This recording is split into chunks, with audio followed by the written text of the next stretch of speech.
Hello friends, कैसे हैं आप सभी। स्वागत है आपके अपने YouTube channel Sushant with maths में। आज शुरू करने जा रहे हैं हम चैप्टर पूर्णांक का नियम गुणन यानी कि मल्टीप्लिकेशन। तो मल्टीप्लिकेशन के हम कुछ प्रॉपर्टीज यहाँ पे डिस्कस करेंगे। तो सबसे पहले मल्टीप्लिकेशन को देखते हैं बच्चों।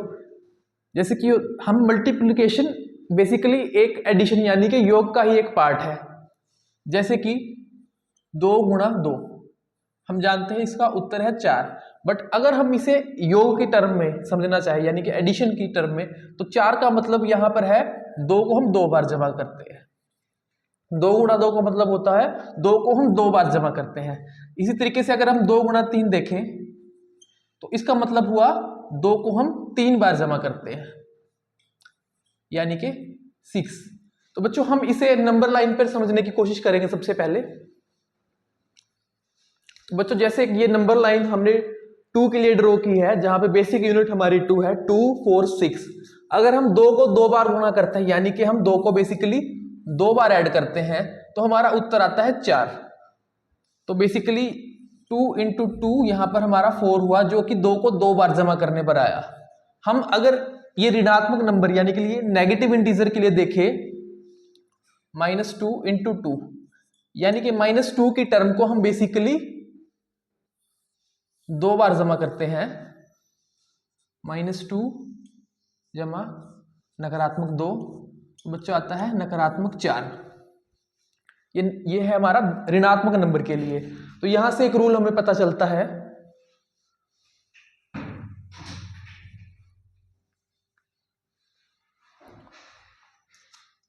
हमें पता चलता है जब भी हम हमें पता चलता है जब भी है हम ऋणात्मक नंबर को मल्टीप्लाई करते हैं यानी कि a इंटू माइनस बी, वो बराबर होगा माइनस नकारात्मक ए बी, यानी कि वो धनात्मक गुणन के बराबर ही होगा, बस उसके आगे ऋणात्मक चिन्ह लग जाएगा।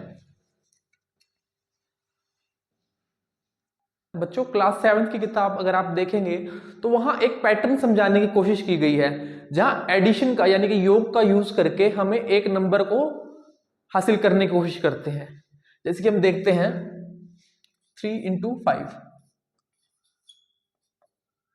15, 2 इंटू 5 बच्चों 10 है, जो कि आया है हमारा 15 माइनस 5 यूज करके। यानी कि ये नंबर सिस्टम में नंबर लाइन पे हमें माइनस करते जा रहे हैं 5 से। आप देखें 1 इंटू 5 बेसिकली 5 आया और ये बराबर है 10 माइनस 5 के। अगर हम 0 इंटू 5 करें वो 0 आ जाता है, जो कि बराबर होता है 5 माइनस 5 से। अगर हम नंबर लाइन पे ऋणात्मक की तरफ बढ़े अब,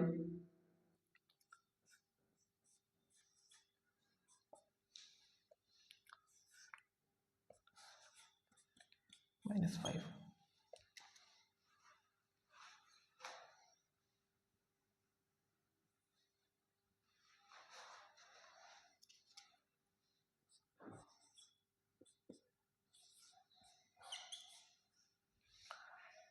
-2 इंटू 5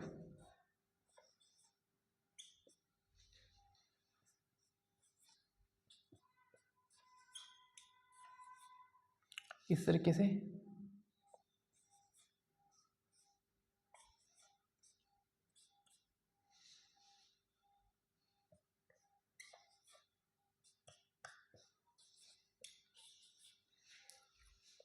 बच्चों यहाँ पे वही रूल एक बार समझाने की कोशिश किया गया है। जैसे कि 3 इंटू 5 और -3 इंटू 5, आप देखिए फर्क सिर्फ आपके एक नंबर के आगे सिर्फ ऋणात्मक का निशान लगा हुआ है यहाँ पर।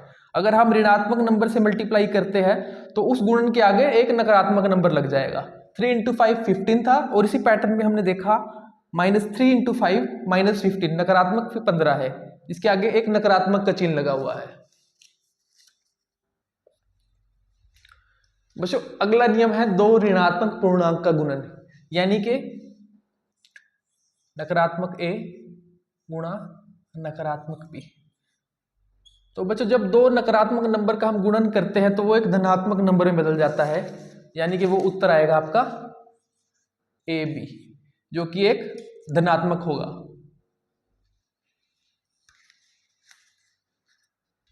बच्चों अगला नियम है गुणन के अंतर्गत संवृत, या जिसे हम इंग्लिश भाषा में क्लोज्ड कहते हैं। यानी कि जब दो इंटीजर्स को हम मल्टीप्लाई करते हैं तो क्या जो हमें मिलता है रिजल्ट, क्या वो भी एक पूर्णांक है? हम चेक कर लेते हैं। जैसे बच्चों 2 × 3 बराबर है 6, या नकारात्मक नंबर के लिए लेकर देखें हम तो मतलब जब हम दो पूर्णांकों को गुणन करते हैं तो उत्तर भी एक पूर्णांक मिलता है, यानी कि देयर मल्टीप्लिकेशन इज क्लोज्ड, संवृत है अगर उनका मल्टीप्लाई करते हैं हम। अगली प्रॉपर्टी है जब भी हम किसी इंटीजर को शून्य यानी कि 0 से मल्टीप्लाई करते हैं, तो किसी भी इंटीजर को अगर हम शून्य से मल्टीप्लाई करते हैं, वो चाहे कितना भी बड़ा इंटीजर है, उसका आंसर आता है 0, शून्य।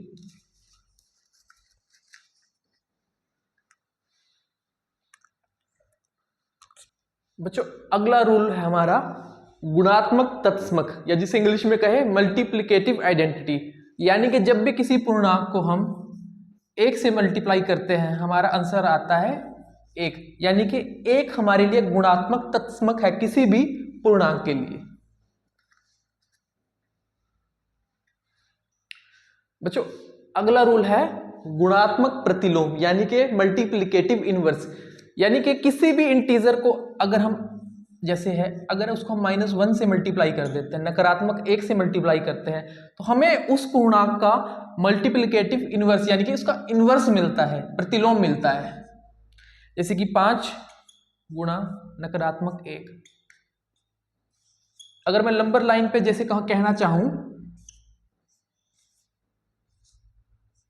तो 5 को जब हम नकारात्मक 1 से मल्टीप्लाई करते हैं तो हमें उसका एग्जैक्टली उसका इनवर्स मिलता है। ये इनवर्स हुआ उसका नंबर लाइन पर। बच्चों अगला रूल है आपका सहचर्य गुण, यानी कि एसोसिएटिविटी ऑफ मल्टीप्लिकेशन, जिसके अंतर्गत हम देखते हैं a × b × c बराबर है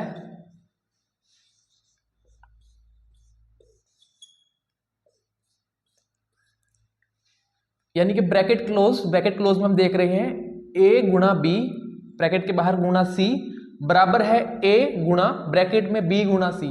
जैसे के लिए हम इसके लिए चेक भी कर लेते हैं। हम सबसे पहले लेते हैं लेफ्ट हैंड साइड में a की वैल्यू को रखते हैं हम 2 गुणा, b की वैल्यू को रखते हैं हम 3 और c की वैल्यू को रखते हैं हम 4। तो ये आपका आंसर आया बच्चों 6 गुणा 4, 6 चौके 24। अगर आप राइट हैंड साइड के लिए देखें, राइट हैंड साइड के लिए हम इन्हीं वैल्यूज को रखकर देखें,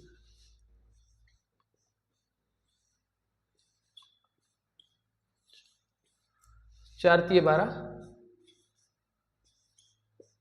यानी कि 24। यानी कि अगर आप इस पैटर्न को देखते हैं तो उसमें इस पैटर्न के दौरान आपका आंसर दोनों तरफ सेम आएगा, जिसे हम कहते हैं साहचर्य गुण। बच्चों अगली प्रॉपर्टी है हमारी वितरण की प्रॉपर्टी, या जिसे डिस्ट्रीब्यूटिव प्रॉपर्टी भी कहा जाता है। इसमें हम देखेंगे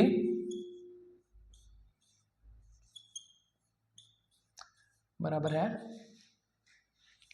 a × b plus a × c। जैसे कि हम सॉल्व कर भी देख लेते हैं।